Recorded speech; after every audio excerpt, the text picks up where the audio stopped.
Hai hai hai, halo, apa kabar semuanya? Luar biasa. Nah, anak-anak sekalian, kembali lagi bersama dengan saya Antoni Siatubun. Tetap masih stay pada mata pelajaran kitab suci untuk kelas 10.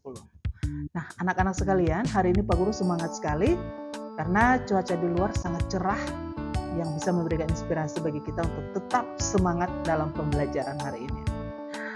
Baik, anak-anak sekalian, kita akan belajar tentang persiapan dan awal pewartaan Yesus. Ini merupakan bab yang baru pada pembelajaran kelas 10 dengan materi yang pertama, yaitu Yohanes Pembaptis dan pembaptisan Yesus. Nah, anak-anak sekalian, kalau kita berbicara tentang kisah ini bukan lagi kisah yang lazim bagi kita ya, tapi ini kisah yang sudah sejak awal kita pahami dalam kitab suci, dan ini merupakan awal dari semua karya Yesus di bumi. Jadi Yesus mengawali karyanya dengan dibaptis terlebih dahulu. Hal ini tentu sama juga dengan kita sebagai orang Katolik, yaitu sebelum diakui sebagai anggota gereja Katolik, kita harus dibaptis, ya, kurang lebih seperti itu.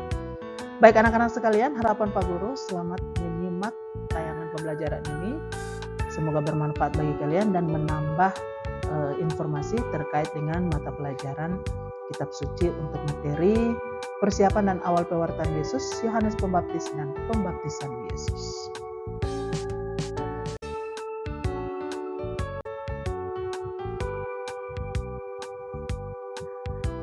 Baik anak-anak sekalian, untuk yang pertama kita akan menyimak gambar berikut. Nah, di sini Pak Guru punya dua gambar, yaitu gambar yang pertama menerangkan bahwa Yesus dibaptis di Sungai Yordan. Kemudian gambar yang kedua adalah pembaptisan anak. Nah, anak-anak sekalian, kalau kita melihat kedua gambar ini, tentu kita bertanya bahwa kira-kira peristiwa apa yang terjadi berdasarkan gambar yang ada di sini. Kemudian persamaan apa yang ditunjukkan oleh kedua gambar tersebut, dan apa perbedaan antara pembaptisan Yesus dan pembaptisan masa kini. Nah, anak-anak sekalian, kedua gambar tersebut menampilkan peristiwa pembaptisan Yesus dan pembaptisan bayi. Keduanya memiliki kesamaan, yaitu sama-sama menuangkan air sebagai media, namun cara yang digunakan sangat berbeda. Pembaptisan Yesus, yaitu pada zaman Yesus, dilakukan dengan cara mencelupkan kepala ke dalam air. Sedangkan pembaptisan bayi atau pembaptisan saat ini dilakukan dengan menyiramkan air ke atas kepala orang yang dibaptis. Selain itu, pembaptisan Yesus merupakan persiapan dan awal pewartaan kerajaan Allah. Sedangkan pembaptisan sekarang merupakan tanda bergabungnya orang yang dibaptis ke dalam persekutuan gereja. Nah, anak-anak, kalau kita lihat di sini memang berbeda ya. Nah, kalau pembaptisan Yesus bahwa kepala orang yang dibaptis dicelupkan ke dalam air.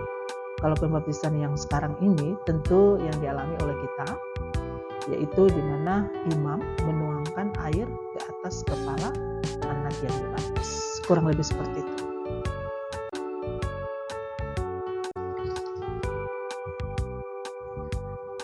Baik anak-anak sekalian, di sini Pak Guru mengajak kalian untuk mari kita bersama-sama membaca perikop kitab suci dari Injil Lukas bab 3 ayat 1 sampai 22. Nah, sekedar informasi anak-anak, kalau kita pembelajaran seperti ini, Pak Guru anjurkan sebaiknya anak-anak membawa kitab suci ya, supaya bila mana ada perikop yang ditampilkan, kita bisa bersama-sama membaca, atau anak-anak juga bisa membuka dan memahaminya di situ. Isi bacanya sebagai berikut.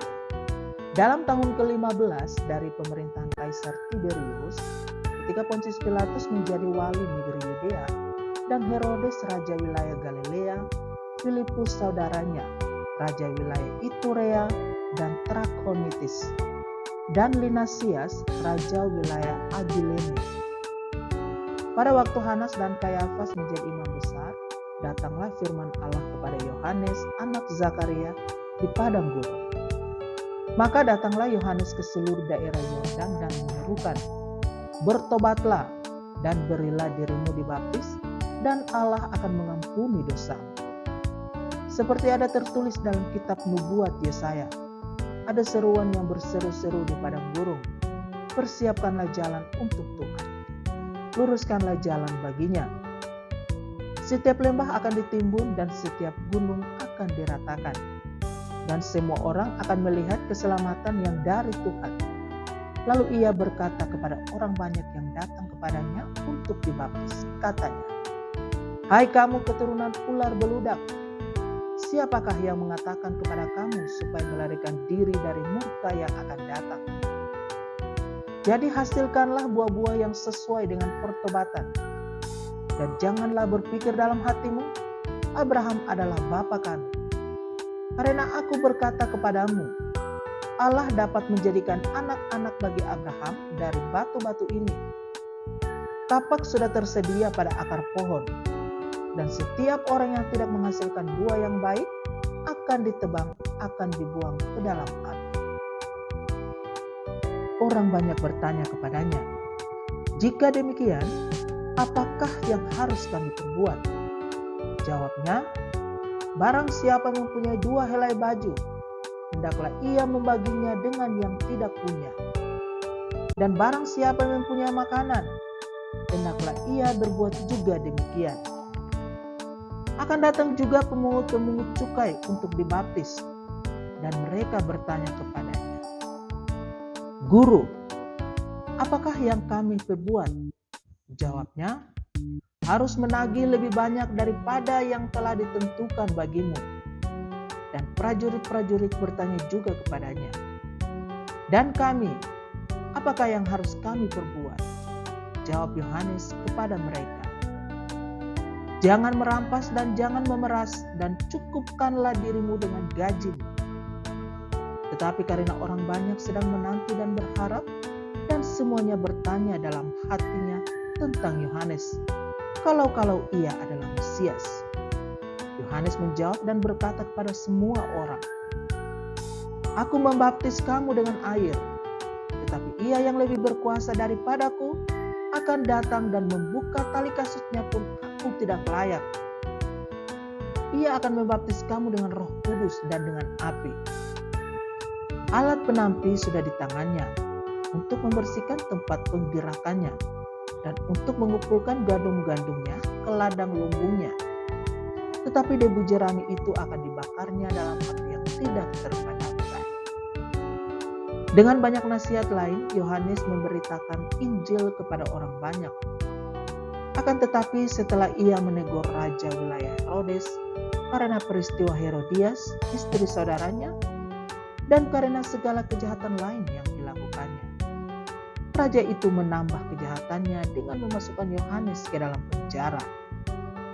Ketika disuruh orang banyak itu telah dibaptis, dan ketika Yesus juga dibaptis dan sedang berdoa, terbukalah langit dan turunlah Roh Kudus dalam rupa burung merpati ke atasnya.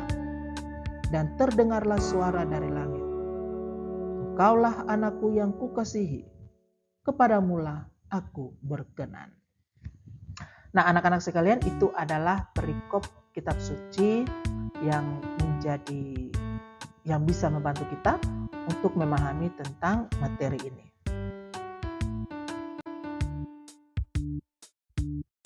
Nah, anak-anak sekalian, Yohanes Pembaptis mempersiapkan jalan bagi kedatangan Mesias dengan seruan, "Bertobatlah dan berilah dirimu dibaptis dan Allah akan mengampuni dosamu." Bahkan di situ orang banyak yang mendengar seruan Yohanes itu memberikan tanggapan yang sangat positif dan memberi diri dibaptis oleh Yohanes. Pembaptisan yang dilakukan oleh Yohanes kepada orang banyak di Sungai Yordan merupakan tanda pertobatan. Setelah orang banyak dibaptis, datanglah juga Yesus ke Sungai Yordan untuk dibaptis oleh Yohanes. Baptisan Yesus merupakan bentuk solidaritasnya dengan orang berdosa dan sebagai persiapannya untuk melaksanakan tugas perutusan dari Bapanya di surga.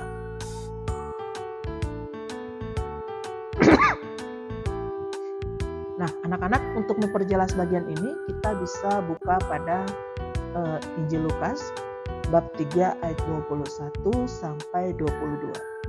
Jadi anak-anak, peristiwa ini di mana tiba-tiba langit terbuka dan turunlah Roh Kudus dalam rupa burung merpati.